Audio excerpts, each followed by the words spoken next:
श्री कृष्णचंद्र आनंद चंद्र श्रीमद् देवी भागवत के अंतर्गत भगवान के जन्म के विवरण के बारे में वर्णन किया जा रहा है। जन्मेजय जी के द्वारा व्यास जी से अवतार विषय प्रश्न को करना कि महाराज भगवान के जन्म का कारण क्या है। जिस प्रकार से राम जन्म के हेतु अनेका परम विचित्र एक तेका, उसी प्रकार से कृष्ण जन्म के हेतु अनेका, भगवान कृष्ण के जन्म का भी एक कारण नहीं है। जैसे हम लोग कभी कभार अपने गांव में जाते हैं तो एक काम के लिए नहीं जाते, कई काम को निपटा के आते हैं। उसी प्रकार से भगवान जब मृत्यु लोक में आते हैं तो एक कार्य के निवारण के लिए नहीं, कई कार्य के निवारण के लिए भगवान इस धरातल पर आते हैं। महाराज जी बतलाए कि राजन उसी समय की बात है कि कश्यप जी को वरुण और ब्रह्मा जी का श्राप मिलना। उस समय की बात है जिस समय पर महाराज कश्यप जब जाते हैं वरुण लोक में, तो उस समय पर कामधेनु नाम की जो गाय है, वह कामधेनु नाम की गाय वरुण लोक में था और वरुण लोक में रहने के कारण लगा कश्यप जी को कि इस गौ माता को लेकर के मैं अपने यहाँ चला जाऊं। उन्होंने क्या किया कि इस गौ माता के प्रसिद्धि सुना था, आज नजरों के सामने में देखा कि गौ माता तो यम यम चिंतते कामम, जो जो कामना करोगे वो संपूर्ण मनोरथ को सिद्ध करने वाली है। ऐसी गैया तो बहुत दुर्लभ गैया है, तो क्या करें। तो फिर इस गैया को लेकर के कश्यप जी लेकर के चले गए। कश्यप जी जब चले जाते हैं तो महाराज जी बतलाए कि राजन ब्रह्मा जी के पास वरुण जी चले गए और जाकर के बोले महाराज आप ये बताओ कि गैया मेरी है, और लेकर के कश्यप जी क्यों चले गए महाराज। जब इस प्रकार से कश्यप जी महाराज जब जाकर के ब्रह्मा जी के पास शिकायत करते हैं तो शिकायत करने के बाद में देखा कि तुम गैया को लौटा दो कश्यप। कश्यप जी बोले नहीं, ये गैया मैं अपने पास में रखूंगा। तो ब्रह्मा जी ने क्रोध में आकर के श्राप दे दिया कि जाओ तुम इस लोक में रहने लायक नहीं हो, तुम जाओ मृत्यु लोक में तुम्हें रहना पड़ेगा। और तुमने 10 दिन तक गाय से बछड़े को दूर कर रखा था, इसलिए जाओ तुम्हारे यहाँ भी संतान होगी और तुम भी 10 वर्ष तक तुमसे दूर रहेगा तुम्हारा बच्चा। इस प्रकार से श्राप दे दिया गया। इसीलिए भगवान कृष्ण के जन्म होने के बाद 10 वर्ष तक भगवान अपने माता पिता से दूर थे। महाराज जी बतलाए कि राजन इस प्रकार से दीति को भी महारानी अदिति ने श्राप दिया था।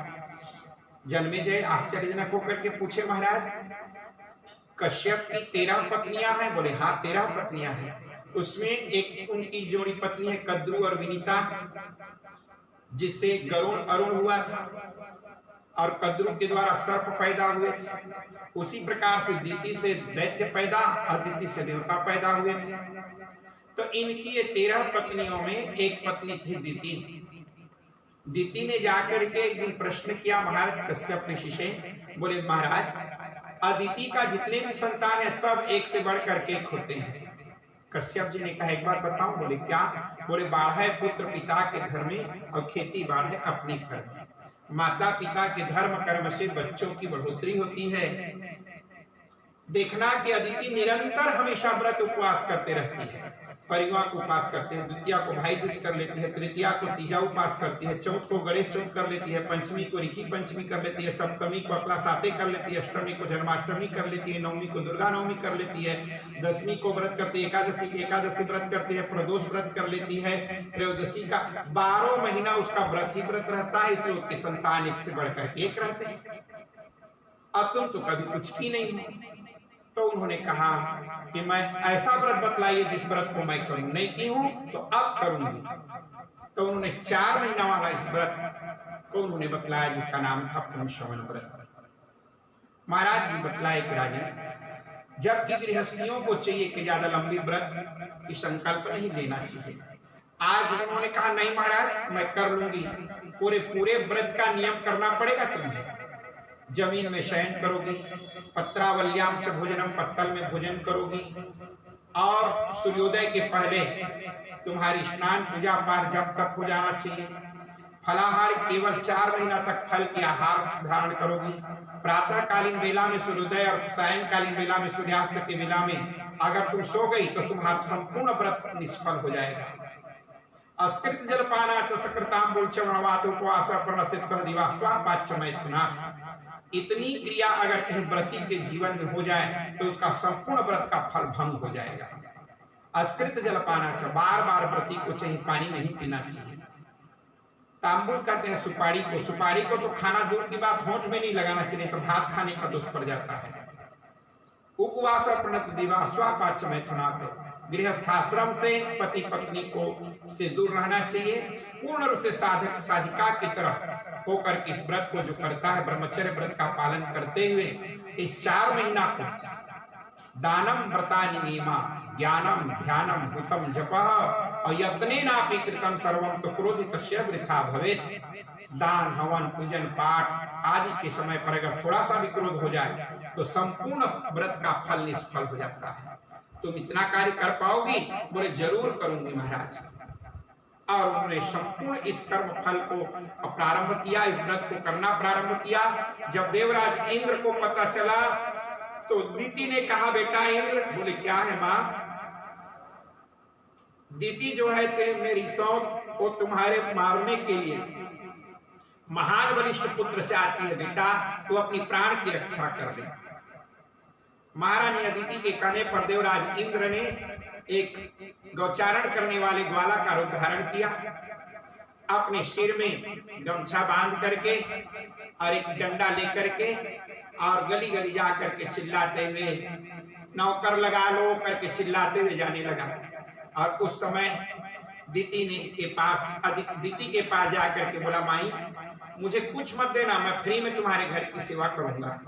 इंद्र की चाल को दीति समझ नहीं पाई। बोले बेटा मुझे नहीं चाहिए, साधक को चाहिए कि अपने हाथ से ही अपनी सेवा करे, दूसरे से सेवा नहीं लेना चाहिए।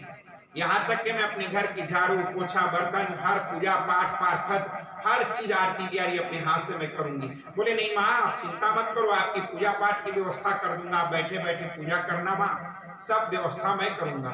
देवराज इंद्र छुप करके हर कार्य को जो घंटों में होता था उसको मिनटों में कर देता था। और माँ खुश हो गई।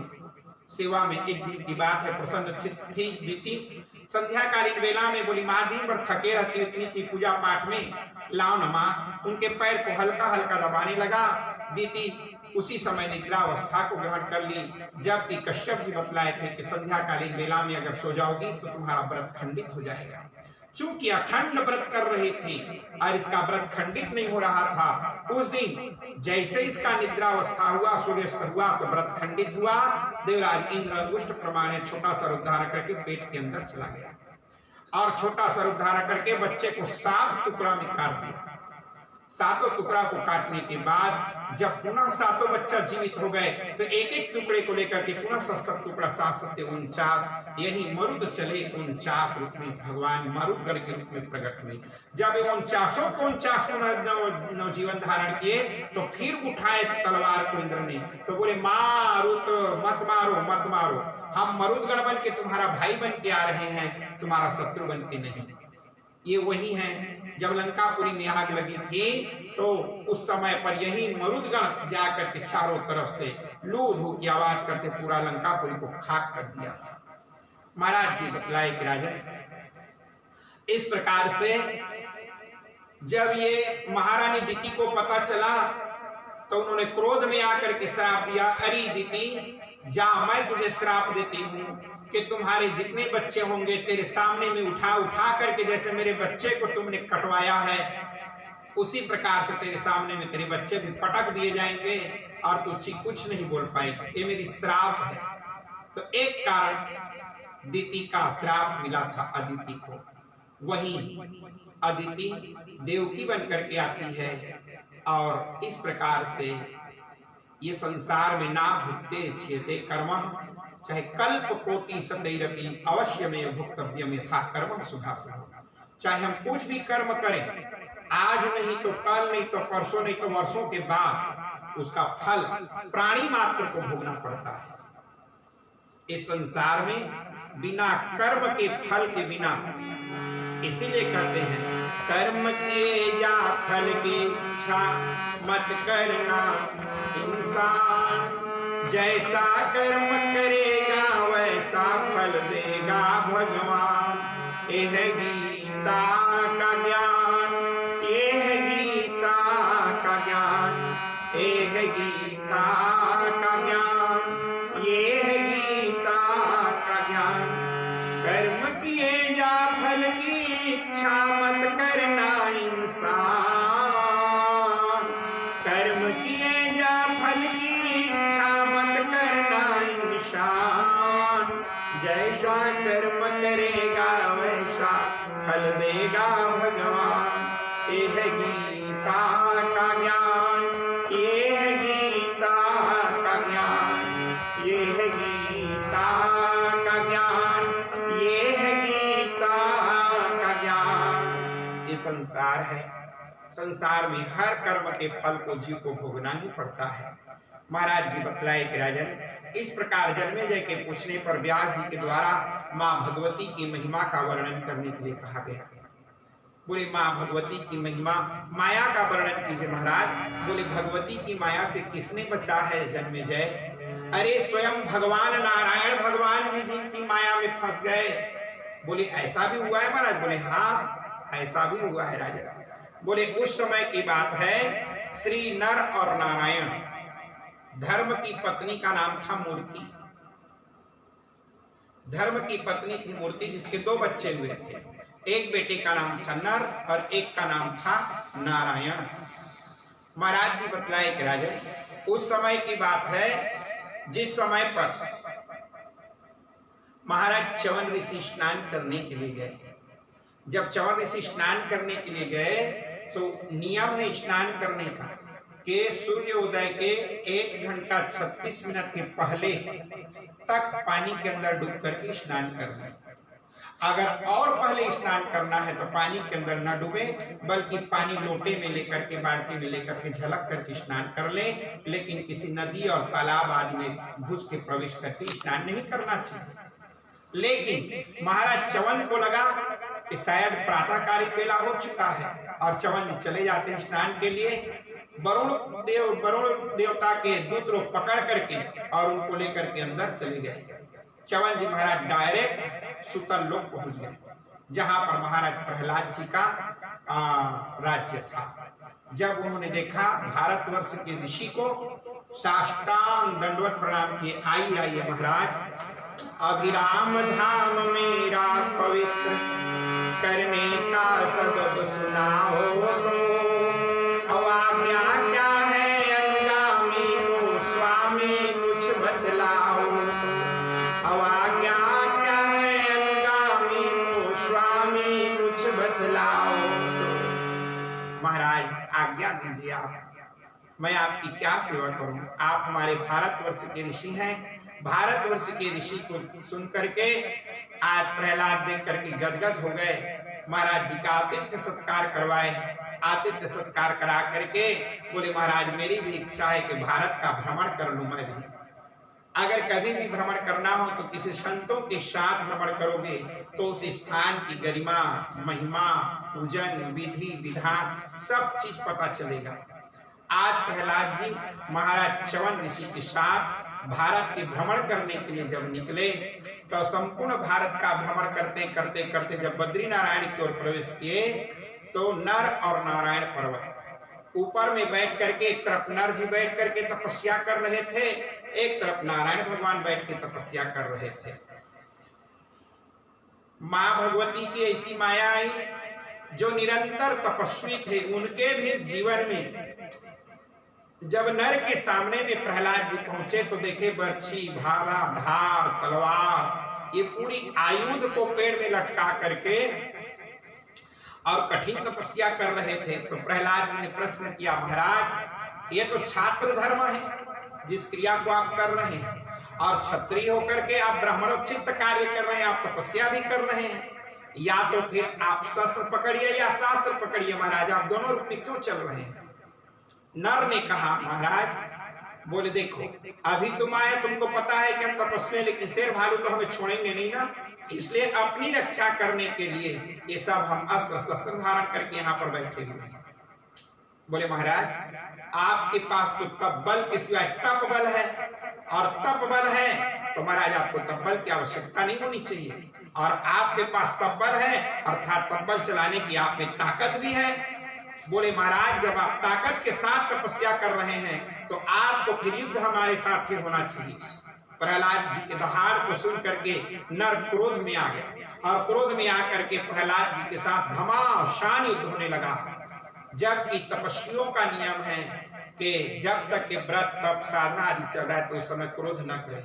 इसी क्रोध के कारण जिस प्रकार से हाथ में ली हुई रेती उंगली के कोने कोने से वह रेती झड़ जाती है, उसी प्रकार से तपस्वियों का तप क्रोध करने से वह पूर्ण रूप से क्षय हो जाता है।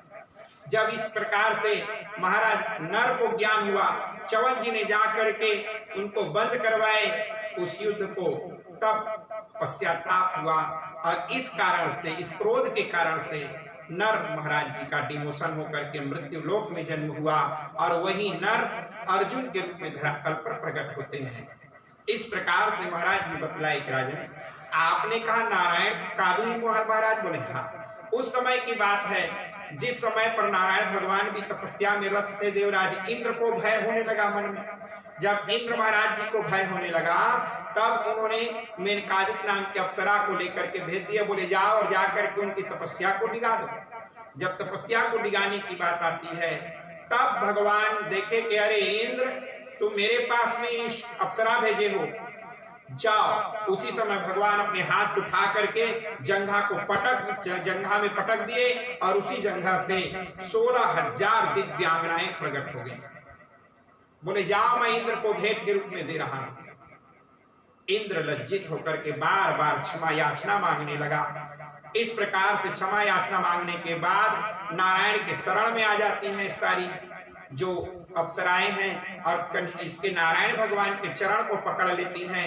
नारायण ने कहा अभी तो मैं तपस्वी बन के आया हुआ हूं, जिस समय पर अत्याचार नृशंस कंस का था सीमा से बाहर, असुरों से पीड़ित मानवता सिसक रही थी ऊपर, मुरली के स्वर लय पर घर घर प्रेम गीत था जागा, सहसा रवि से उदित हुए तुम असुरों का संभागा, समरांगण में गीता गूंजी अर्जुन सखे तुम्हारी, देव तुम्हारे श्री चरणों में है वंदना हमारी, देव तुम्हारे श्री चरणों में है वंदना हमारी, देव तुम्हारे श्री चरणों में है वंदना हमारी।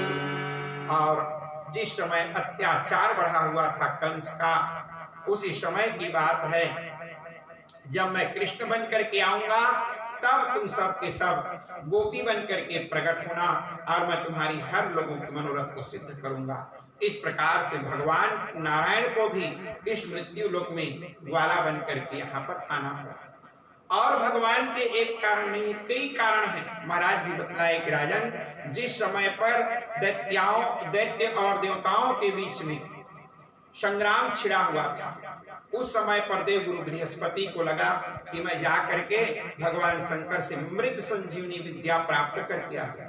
वहां से शुक्राचार्य महाराज भगवान नीचे सिर ऊपर पैर करके ओम नमः शिवाय, हरि ओम नमः शिवाय, ओम नमः शिवाय, हरि ओम नमः शिवाय, ओम नमः शिवाय, हरि ओम नमः शिवाय, हरि ओम नमः शिवाय, हरि ओम नमः शिवाय, ओम नमः शिवाय, हरि ओम नमः शिवाय। शंकर भगवान की आराधना कर रहे हैं।